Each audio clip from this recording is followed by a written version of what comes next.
paz do Senhor Jesus. Abrimos as nossas Bíblias. Quero saudar também a todos que acompanham este culto de ensino pelo canal da igreja, pela live do YouTube, em qualquer canto, em qualquer parte. Seja saudado com a paz do Senhor Jesus. Aleluia. Vamos ler a palavra de Deus.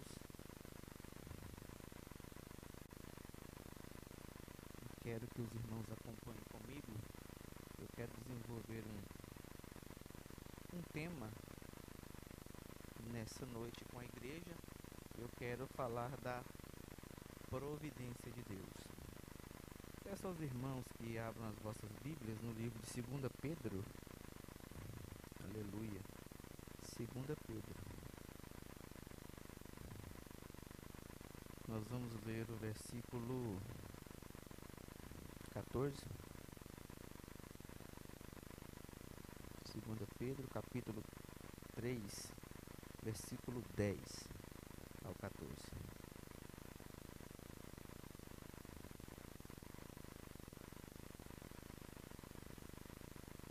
Glória a Deus. Eu vou ler, a minha versão é a versão King James, um pouco diferente de alguns dos irmãos, mas é a mesma palavra de Deus. 2 Pedro, capítulo de número 3, versículo 10 ao 14. Diz assim a palavra de Deus: Entretanto, o dia do Senhor virá como ladrão, no qual os céus desaparecerão ao som de um terrível estrondo, e os elementos se desintegrarão pela ação do calor. E a terra e toda a obra nela existente serão expostas ao fogo. Ora, se tudo o que existe será assim aniquilado, que espécie de pessoas é necessário que sejais? Pessoas que vivem em santidade e piedade, aguardando o dia do Senhor e apressando a sua vinda. Aquele dia, os céus se dissolverão pelo fogo, e todos os elementos, ardendo, se dissiparão com o calor. Todavia, confiados em suas promessas, esperamos novos céus e nova terra, onde habita a justiça. Por isso, amados, enquanto aguardai estes eventos, esforçai-vos para que sejais encontrados por ele em plena paz, sem mácula e livres de culpa diante dele. Os irmãos podem tomar os vossos assentos. Glória a Deus. Com a autorização do pastor Isaac, nós temos até às 10 para as 9 para estudarmos aqui um pouco da palavra de Deus. Nós estamos em um ambiente tranquilo, um ambiente, por que não dizer, de sala de aula, aonde podemos ficar com nossas Bíblias abertas. A todos que fecharam, você tem a oportunidade de deixá-la aberta para nós lermos, estudarmos e aproveitarmos o tempo que Deus nos dá para estarmos em sua casa, em sua presença, alimentando da palavra da verdade. É um privilégio que Deus te dá e me dá. Eu sempre afirmo e vou continuar afirmando em todas as oportunidades que eu tiver. Essa oportunidade que foi proposta e você está usufruindo dela hoje, ela não foi dada a todos. Quantos reis, rainhas, condes, condessas, barões, baronesas, príncipes, ricos, famosos que vieram a essa terra, viveram uma vida, tiveram muitos amigos, usufruíram de muitas coisas, mas essa oportunidade que eu estou tendo e você está tendo, de estar na casa de Deus e ouvir a palavra da vida eterna, eles não tiveram. Então você é mais privilegiado.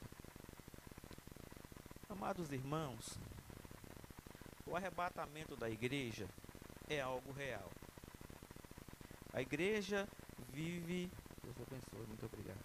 A igreja vive suas últimas horas na terra.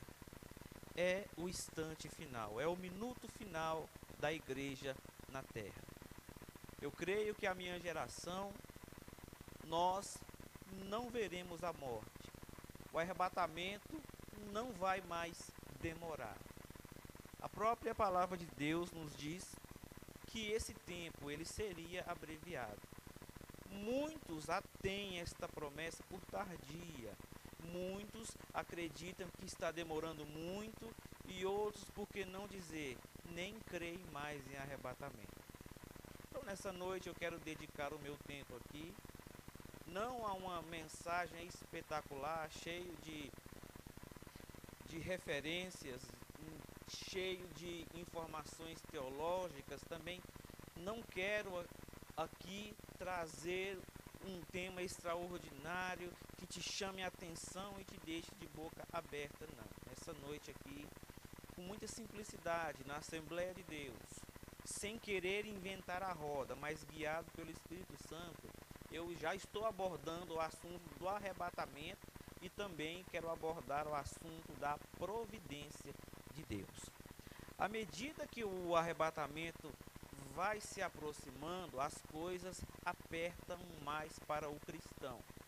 Porque parece que se o ser humano ele não usar de subterfúgios, parece que o homem, se ele não usar do engano, da corrupção, parece que se a sociedade não se enganar e for enganada, a vida parece que não pode seguir. As coisas não acontecem se alguém ter prejuízo. O mundo para se alguém não ganhar em cima de outro. E em contrapartida, lá vamos nós, os cristãos, praticando sempre a boa ação. Embora, quando olhamos para essa ótica, fica parecendo que a qualquer momento vamos ser atropelados, que a qualquer momento perderemos alguma coisa ou alguém vai nos prejudicar, porque nós não podemos prejudicar o nosso próximo e nem o nosso semelhante. Esperando o arrebatamento da igreja, Pedro diz, olha, se a terra vai desaparecer, pegando fogo, e vai virar brasa, e vai virar cinza, e tudo será consumido, então que tipo de pessoas nos convém ser? Pedro faz essa pergunta aqui, no capítulo que lemos, no capítulo 3. Se o dinheiro será consumido, se os grandes prédios serão consumidos, se esse sistema de coisas em breve se encerrará, então o que vale a pena? O que vale a pena nós fazermos? O que vale a pena nós praticarmos? O que vale a pena nós cultivarmos? As boas ações e as boas obras. Pedro diz que a pessoa que devemos ser é santa e que a pessoa que devemos ser é uma pessoa piedosa, uma pessoa de santo trato e de piedade. Tantos falsos ensinos, ideologias pagãs que são produzidas em larga escala e disparadas contra a sociedade, contra mim e contra os irmãos, através das mídias digitais, através dos canais de informação.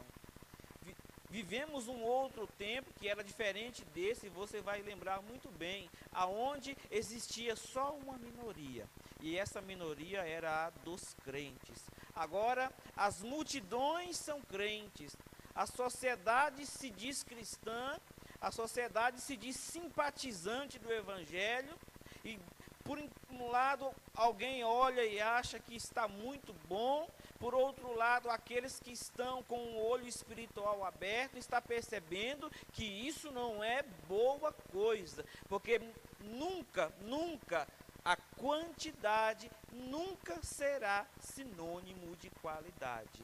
Jesus escolheu 12 somente para andar com ele, e ainda tinham lá que era do diabo.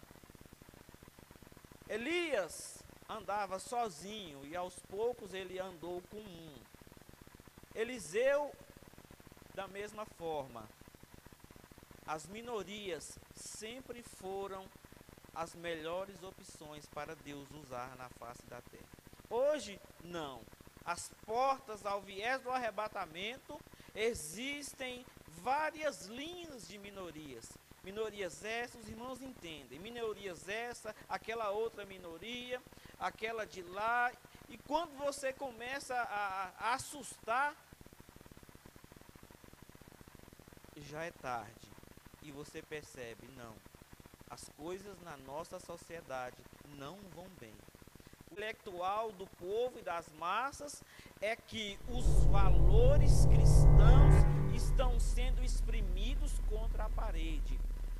O direito que nós temos de ter o nosso posicionamento está sendo perseguido. Tá? Vai chegar um tempo que determinada minoria terá tanta autoridade sobre a sociedade que qualquer um que não concordar e não aceitar poderá facilmente ser jogado no fundo de uma cela. Aí eu digo aos irmãos, entrando no cerne da providência de Deus, como será a vida do crente de hoje até o arrebatamento da igreja? Da onde virá o livramento da igreja? Da onde virá a providência? Eu quero dizer aos irmãos, em simples palavras, que a sociedade mudou. A tática do inimigo contra a igreja mudou. Mas o Deus que fundou a igreja, ele permanece o mesmo. Ele era ontem, ele era agora e ele continuará sendo o mesmo eternamente. Louvado seja o nome de Jesus. A provisão de Deus, ela virá. Porém, contudo, todavia, entretanto, o teu Deus e o meu Deus, ele é soberano. Ele é uma pessoa, ele não é uma energia que corre pelas tomadas e pelos fios das paredes, não. Ele é uma pessoa e, por sinal, a pessoa primaz que deu a origem a todos os seres humanos. O livro de Gênesis diz que todas essas pessoas, a raça humana, tudo que foi criado à semelhança daquela pessoa. Diferente de nós, em partes, porque é trino.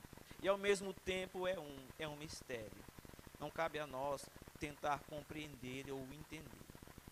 Porém, quando olhamos para a palavra de Deus, nós percebemos que esse Deus, embora ele tenha nos feito a sua imagem e semelhança, embora ele tenha nos criado assim, ele nunca teve a intenção de lançar o homem no inferno.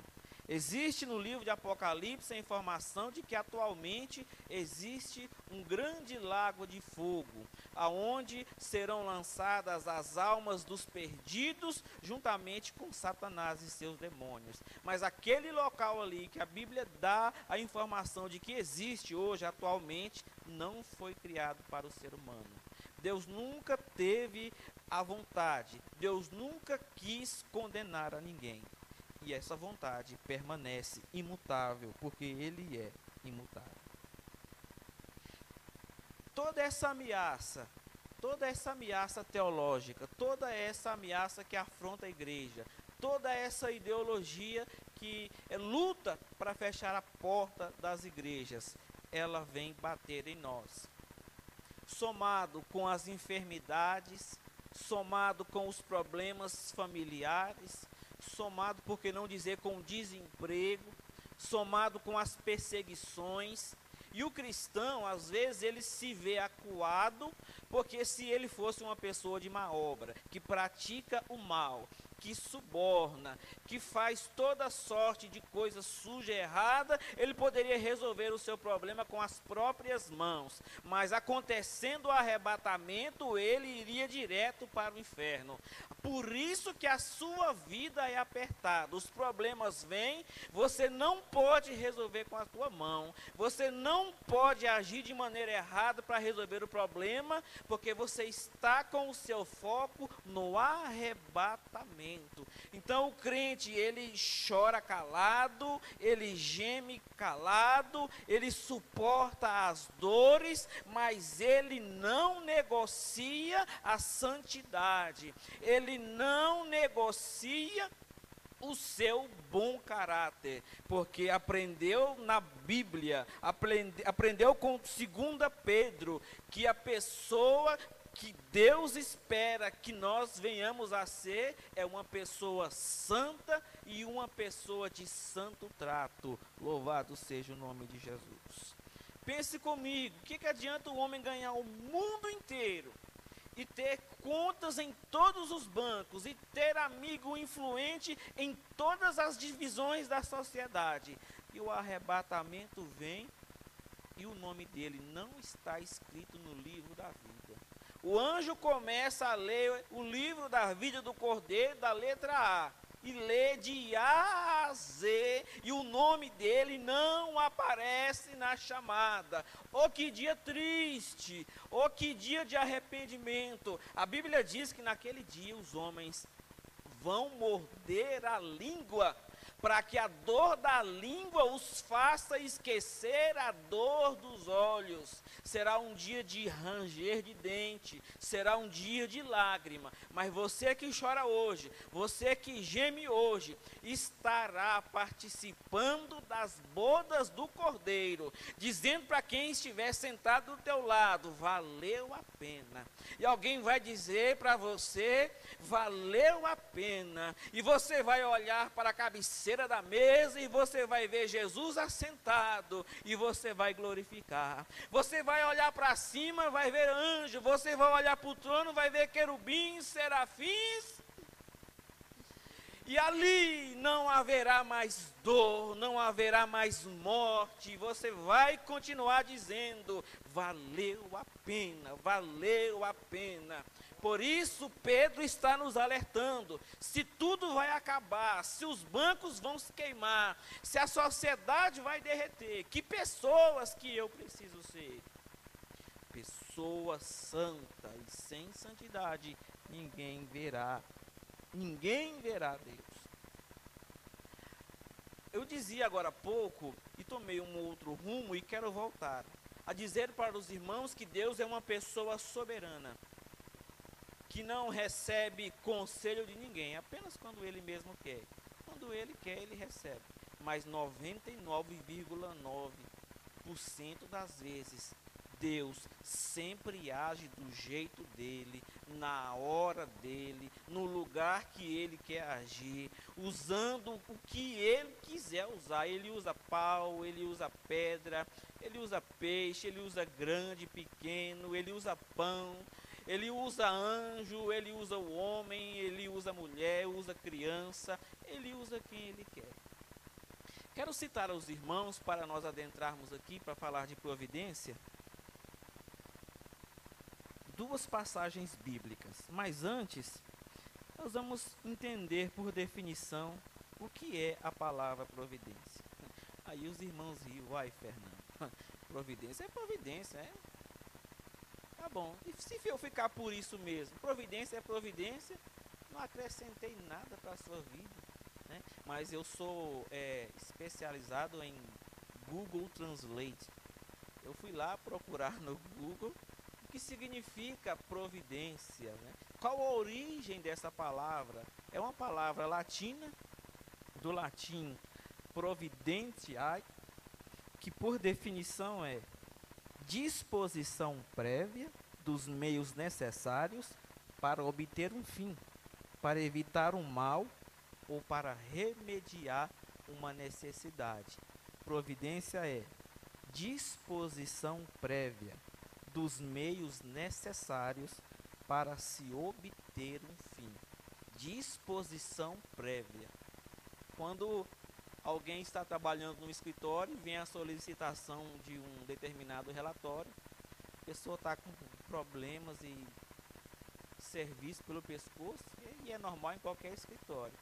Aí, para ele falar que não está com tempo, que agora ele não pode fazer e nem sabe quando é que ele vai poder fazer, ele disse: eu vou estar dando providência. Já ouviu isso? Tudo bem. Não é isso mesmo, Rodrigo? Rodrigo Batista. Eles. Vou dar providência. Isso se chama enrolar. Vou dar providência. A pessoa não vai dar providência por agora nem tão cedo. E isso acontece muito nas repartições públicas, né? Onde as pessoas exercem cargos públicos. Estão abrindo a boca, né? Falta 59 minutos para o café, já pararam. Não pode fazer nada. Vai dar providência. Mas o crente serve a um Deus que tem providência. Um Deus que tem já a prévia preparação dos meios necessários para obter o fim. Qualquer coisa que você venha precisar, Deus tem a providência. Em qualquer assunto que você buscar de Deus em oração, em qualquer demanda que você bater na porta de Jesus na madrugada, qualquer coisa, Ele tem a providência. Ele não vai no vizinho falar para o vizinho: olha, um servo meu veio cá, me pediu um copo de açúcar, e eu disse que ia dar providência. Você tem um copo de açúcar para me emprestar, para me dar para o meu servo? Não, Deus não é assim não, tá? Deus, quando você bate na porta dele pedindo açúcar, ele já tem um canavial pronto, preparado. Oh, glória a Deus. Deus, quando nós batemos na porta dele, ele não vai levantar, ele não vai acordar. Salmos diz que ele é o guarda de Israel, ele não dorme. Aleluia, ele não cochila. Eis que não dormita o guarda de Israel. Louvado seja o nome de Jesus. Nós estamos aprendendo na escola dominical que muitos atalaias dormem, cochilam e o povo corre perigo sob a responsabilidade deles. Mas Deus não. Deus é como os montes que estão ao redor de Jerusalém, sempre imponente, sempre firme ao redor do seu povo. Louvado seja o nome de Jesus. Só que ele age do jeito que ele quer. E Deus é excêntrico. Jesus é excêntrico. Tinha um cego lá, você conhece a história, e lá vai Jesus e lá vem o ceguinho. E o Jesus pergunta para o cego: o que queres que eu te faça? Parece até uma piada, né? Perguntar para o cego: cego, o que queres que eu te faça? Jesus perguntando. O cego não vai brincar com Jesus. O cego diz: Senhor, que eu veja. Aí Jesus cuspiu no chão, fez uma lama ali, um lodo com aquele cuspe, pá, no olho do cego. Que coisa, o cego, tadinho. Por que Jesus fez isso? Ele é excêntrico, aí ele quis fazer. São questões pequenas e bobas e infantis, mas que vão te interter pela eternidade. Você vai querer saber: Jesus, por que você só não pôs a mão no olho do cego e ele enxergou? Você vai perguntar isso. Tinha uma mulher a viés de ser assassinada por pedras, quase sendo apedrejada. Pedra para lá e pedra para cá, pronto, vão matar a mulher pedrada. Aí Jesus, quando a Bíblia começa a falar que Jesus estava na cena, o que ele está fazendo? Ele ajoelhou na areia, começou a escrever na areia. Aquela bagunça, aquele povo furioso, ele escrevendo na areia. Jesus não podia mandar aquele povo embora logo, e se alguém joga uma pedra antes da hora, né? Por que Jesus não chamou os discípulos, não chamou Pedro sempre com a espada? Pedro, vem cá, me ajuda que vão matar a mulher. Não, ele é excêntrico. Ele estava lá, escrevendo na areia, terminou de escrever na areia, ele levantou. Quem não tem nenhum pecado, pode atirar a primeira pedra. Olha, alguém poderia até atirar a primeira pedra, mas automaticamente ele estaria dizendo que ele não tem pecado. ele seria o próximo a ser apedrejado. Jesus pegou eles num dilema. Jesus é inteligente, viu? Se a sua causa é difícil e demanda inteligência, você serve ao Deus certo. Ele é inteligente. O espírito dele vinha sobre Daniel e Daniel se tornava um homem. O que Daniel era? E ele era um homem excelente, porque sobre ele repousava um espírito de excelência. Esse espírito aí não é do terreiro de macumba, não é alguém que morreu e ressuscitou e reencarnou e vinha sobre Daniel, não. Esse aí é o mesmo espírito que pairava sobre as águas lá no livro de Gênesis. Deus, a terceira pessoa da Trindade. Esse é o nosso Deus. Os cobradores de impostos. Engraçado, tudo era com Pedro, né? O inimigo mira nos mais coléricos. O cabra que é mais nervoso, ele recebe mais afronta do inimigo. O inimigo sentia o gosto do sangue e via a face de Pedro sempre vermelha. Pedro sempre colérico e agitado. Não foram em João, que era discípulo do amor. Não foram nesse ou naquele. Não. Foram em Pedro. Diz para Pedro, Pedro, seu mestre, ele não paga imposto para Roma, não? Em Pedro. Pedro não gostou daquele negócio, foi falar com o mestre, olha, estão cobrando imposto. Jesus podia falar com alguns dos seus discípulos que carregavam em bornal, pega aí o denário e dá e paga. Mas Jesus, ele age diferente. O que ele disse para Pedro? Ô Pedro, vai lá no rio e pesca o peixe.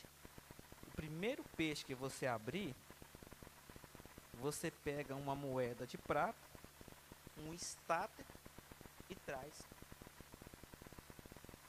Irmãos, quem falou para aquele filho da irmã Maria, aquele carpinteiro da Galileia, que tinha uma dracma, que tinha uma moeda de prata dentro daquele peixe? Ninguém. Escute o que eu vou te dizer nesse instante. A providência que você precisa, não precisa você contar para mais ninguém, porque ninguém pode falar para Jesus. Ninguém pode ensinar a Deus como agir. Deixa que Ele sabe agir, deixa que Ele sabe trabalhar, Ele sabe onde é que Ele tem que mexer, Ele sabe onde Ele tem que tirar, Ele sabe onde é que Ele tem que pôr. Descansa, porque Ele é o Deus da providência. Faz coisa errada não. Não deixa o seu nome sair do livro da vida não. Às vezes está demorando a providência chegar, espera. Enquanto a providência não vem, Deus vai te dando graça. Deus vai te dando graça. Segundo Reis, capítulo 6, versículo 24, a fome assolava Samaria. Lá agora no Velho Testamento. Segundo Reis, capítulo 6, versículo 24. Por que a fome assolava Samaria? O motivo é que Ben-Hadad, um rei da Síria, sitiou Samaria. Ele invadiu a Israel e ele intentou destruir o povo de Deus. Fernando, por que todo mundo queria destruir o povo de Deus? Por que os judeus foram sempre perseguidos? Porque é a linhagem de Jesus Cristo. O diabo sempre quis matar a Jesus. A minha cabeça dói quando eu vejo um pregador falar que quando Jesus morreu teve carnaval e comemoração no céu. Se tudo que o diabo fez foi tentar impedir a morte de Jesus a todo tempo. Usou a boca de Pedro. O diabo fez o que fez para impedir Jesus de morrer. E tem alguém que tem coragem de dizer que teve festa no inferno quando Jesus morreu. Rapaz, se ele morreu, foi direto para lá esmagar a cabeça de Satanás. Para cumprir a profecia que a semente da mulher teria o seu calcanhar ferido, mas ele também ia esmagar a cabeça da serpente. Precisava cumprir essa profecia. Segundo Reis, capítulo 6, versículo 24. Ben-Hadad, tentando destruir a linhagem de Jesus, cercou Samaria. E a fome assolava Samaria. A Bíblia diz que uma cabeça de jumento custava agora 80 moedas de prata. Uma moeda de prata, meus irmãos, uma moeda de prata valia 4 denários. Um estáter, uma moeda. Um denário era o pagamento por um dia inteiro de trabalho. uma cabeça de jumento custando 80 moedas de prata. Uma caneca de esterco de pombo estava custando 5 moedas de prata. Por que que o capítulo 6 dá essas informações? Os irmãos tentar entender como é que a coisa estava feia, estava ruim o negócio em Samaria. É 5 reais, 10 jumentos na Bahia, não é? Um caminhão de jumento na Bahia com 50 jumentos deve ser uns 70 reais, 60 reais. Mas aqui nesse tempo não, ó, 80 moedas era só a cabeça de um. Estava feio o negócio. Então Deus anuncia a provisão, a providência. 2 Reis capítulo 7. Vamos ler 2 Reis capítulo 7? 2 Reis capítulo 7, versículo 1.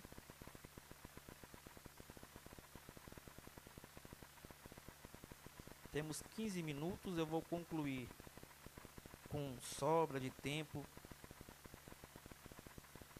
o que Deus tinha falado comigo ao longo desse dia.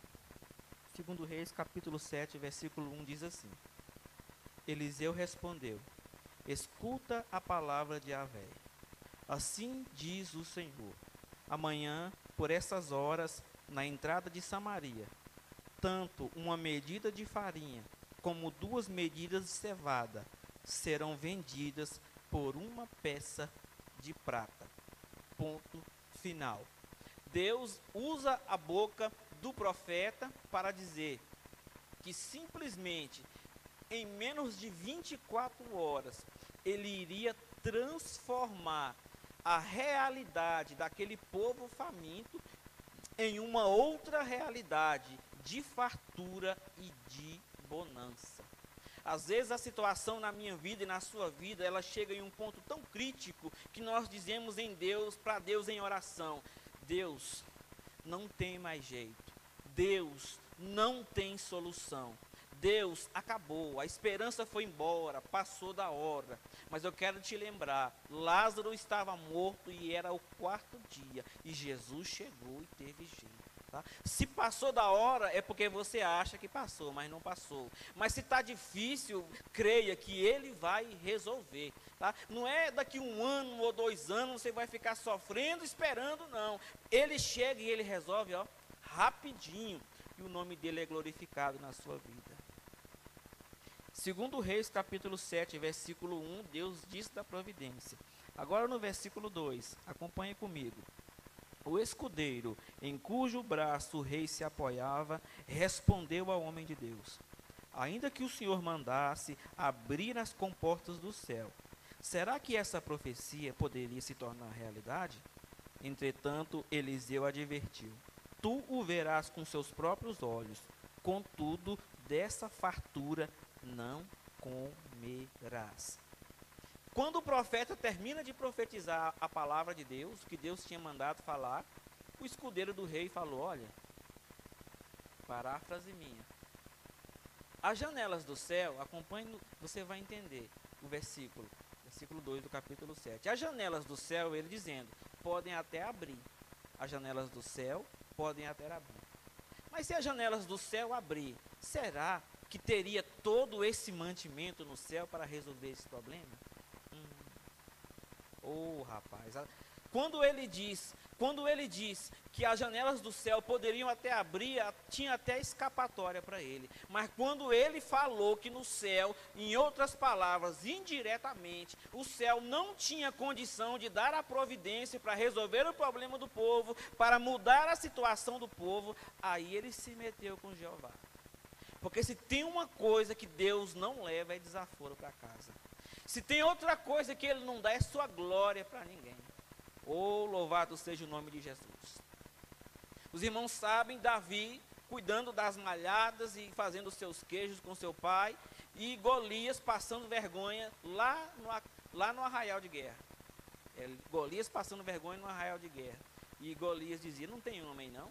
Não tem Deus em Israel? Não tem homem em Israel? E Deus não aguentou aquele negócio por muito tempo não. Foi lá, pegou o menino e levou para vencer um gigante. que ele quis com isso? Envergonhar aqueles que estavam tentando envergonhar a obra de Deus. Então quero te dizer uma coisa, você é pequeno? É, eu sou pequeno? Sou, mas o dono da obra é grande, tá? Se você estiver em sintonia com o dono da obra e com a obra, você está como a caravana de Moisés, que atravessava o deserto e ninguém podia parar aquela caravana. Eles iam atropelando tudo, eles não paravam por nada, porque Deus ia na frente. Quer vencer na vida, quer ter sucesso, quer ser honrado, é pequeno, ouça esse conselho, fica na caravana de Jeová.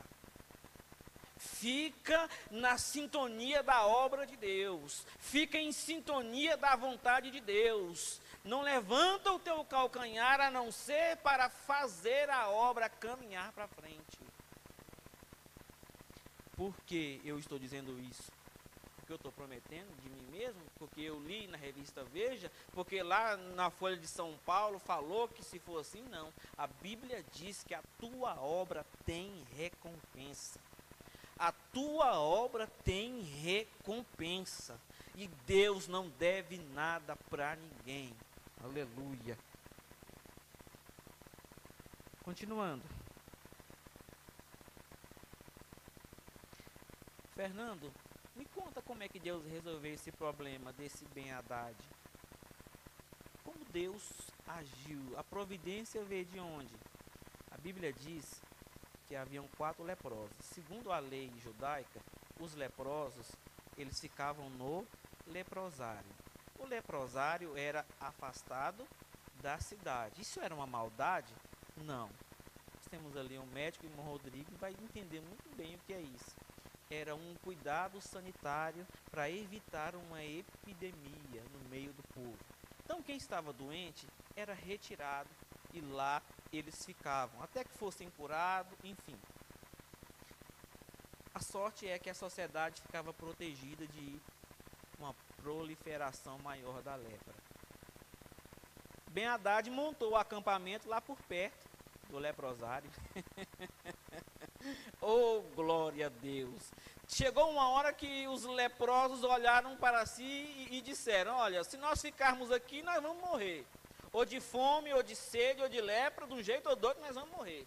Então vamos levantar daqui nós 4 e vamos até o arraial de guerra do rei Ben-Hadad, dos assírios. Se eles der um pão para nós, amém, mas se morrer também, amém. Eita glória! E foram os 4 caminhando e foram se aproximando daquele acampamento, e a palavra de Deus diz que Deus fez os assírios ouvir um som de uma grande marcha, de um grande exército que estavam indo em direção ao acampamento, e eles aqui, ó, dizendo uns para os outros, fugimos para que preservemos a nossa vida, fugimos para que escapemos da morte. Nosso Deus, quando Ele entra na peleja, Ele causa estrondo na terra por nós. Louvado seja o nome de Jesus. Segunda passagem, a primeira foi que a fome assolava Samaria. A segunda passagem que nós temos para ilustrar a providência de Deus aqui é que a sede aniquilava as tropas de Israel.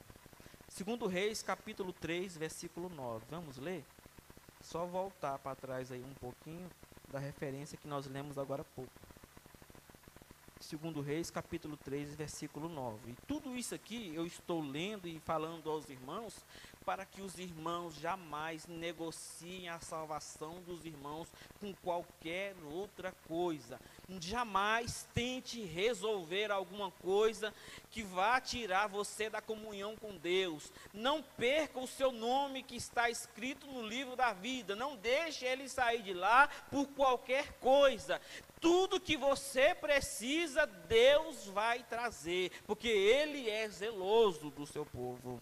Aleluia. Segundo Reis, capítulo 3, versículo 9, diz assim: o rei de Israel, o rei de Judá e o rei de Edom partiram, e depois de darem uma volta de 7 dias de marcha, faltou água para o exército e para os animais que o seguiam. Bem, aqui o contexto já é outro. o rei Acabe morreu. Fica então em seu lugar seu filho.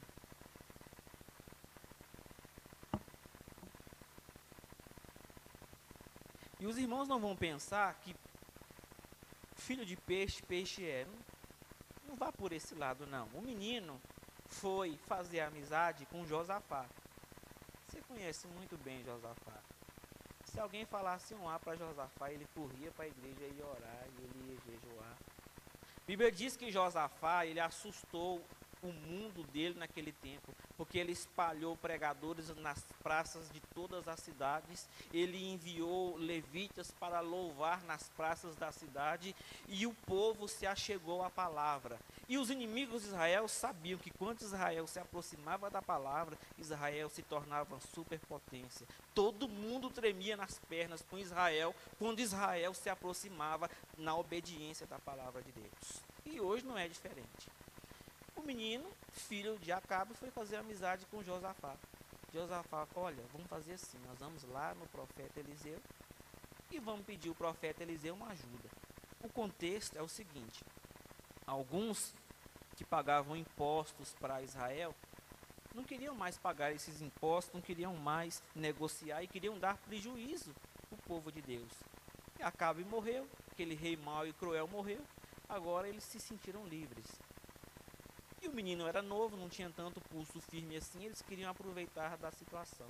Chamou o povo de Deus para a guerra. Quando eles começaram a guerrear no meio do deserto, os inimigos abandonaram a guerra, correram para dentro da sua cidade e se trancaram lá dentro. Lá dentro eles já tinham armado, já tinha comida para passar muitos anos, tinha água para passar muitos anos. E o povo de Deus que saiu para a guerra, para lutar num dia e vencer num dia, quando olhou para trás, não dava para voltar para trás, a água tinha acabado e iam morrer de sede antes de chegar em casa. Se ficassem lá do lado de fora da cidade sitiada, iam morrer de sede também. E agora, da onde vem a providência de Deus?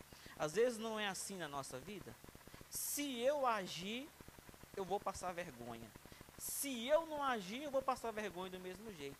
Quantas vezes, irmão, você já fez uma oração e disse para Deus: Deus, e agora?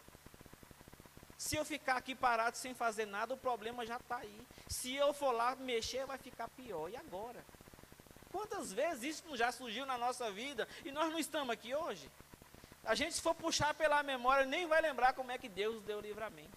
Mas e aqui agora? De onde é que vinha a provisão? Tudo que o povo queria era vento, nuvem e chuva. Chama o profeta Eliseu. Eliseu chega. Primeira coisa que ele fala: o filho de Acabe, eu te juro, que se não fosse pela presença de Josafá, nem na tua cara eu olharia agora. Lá não tem, o teu pai e a tua mãe não tem os falsos profetas? Rapaz, o profeta foi duro com o menino. Mas ele não, o menino disse: não, é que o Senhor nos trouxe aqui para morrer. Olha o que o menino está confessando ali, que Deus, ele leva quem ele quer, no lugar que ele quer, na hora que ele quer.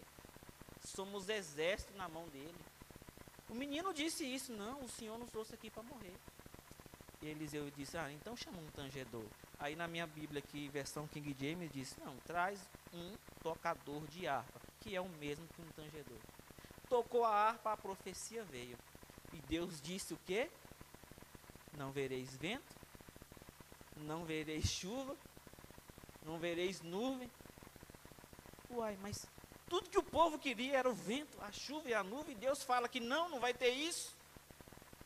Eu volto a repetir: Deus vai trazer a providência, mas é do jeito dele, tá? É do jeito dele, e ele é soberano. O profeta então diz: todavia bebereis vós, vosso gado, vossa montaria e vossos animais de carga. E se não obstante, abrirei o portão da cidade e darei os vossos inimigos em vossas mãos. A Bíblia diz, para concluirmos, que de manhã o povo estava orando. Hora de manhã, irmão, hora de manhã, hora de madrugada. Eles estavam orando e vinha a água pelos caminhos de Moabe. A água vinha pelo caminho mesmo. Fernando, mas como que essa água vinha pelo caminho? Virando à direita, virando à esquerda, até chegar lá no lugar que Deus predeterminou. Como que essa água caminhava que nem gente? Da onde essa água veio? Né? Por que essa água conseguiu chegar até onde o povo estava? não sei de onde essa água veio, não sei por que que ela adquiriu essa propriedade de andar em ruas que nem gente, mas eu sei de uma coisa: o Deus que eu sirvo sabe o endereço da tua casa e ele vai com a bênção lá na porta. E o que eu estou dizendo aqui não é só para arrancar o seu aleluia e o seu glória a Deus, não. Eu estou pregando aqui precisando da providência de Deus. E eu creio no Deus que eu sirvo. E eu creio que vocês serão abençoados em nome de Jesus. Amém.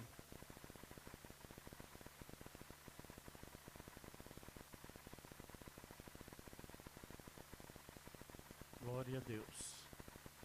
Quantos creem na providência de Deus? É só confiar. Não é a palavra de ordem que nós estamos declarando neste ano. Confiança em Deus diante das circunstâncias, diante dos problemas.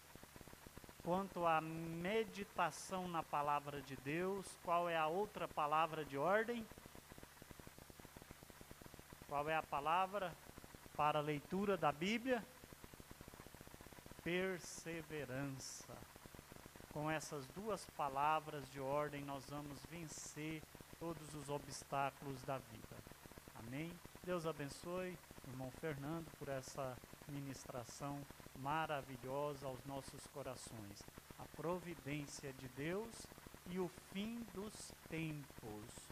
Dizer para os irmãos que nós realmente estamos anunciando que o fim está chegando. Eu tive hoje a oportunidade de estar ali em Patrocínio, numa reunião, estava ali o senhor prefeito, e naquela ocasião ele me perguntou, assim como também os demais pastores ali, e ele disse: vocês me diz o que sobre tudo que está acontecendo? De fato é o fim dos tempos? E eu pude dizer para ele que eu não tinha dúvida quanto a isso. Jesus está voltando. E tive a oportunidade de dizer para ele: é tempo de acertar as contas com Deus, antes que seja tarde demais.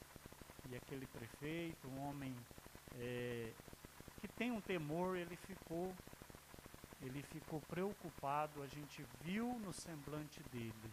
Nós precisamos dizer que Jesus está voltando. Muitas pessoas precisam saber disso.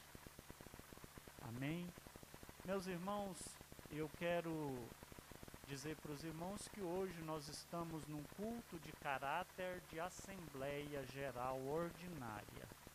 Eu tenho falado pouco isso aqui, mas a partir de hoje nós vamos estar divulgando a importância desta primeira terça-feira de cada mês. Toda terça-feira, toda primeira terça-feira do mês é uma Assembleia Geral da Igreja. Para isso, todos os membros e obreiros precisam estar presentes, porque aqui é onde nós anunciamos as resoluções registradas em ata e nós solicitamos a aprovação da Assembleia.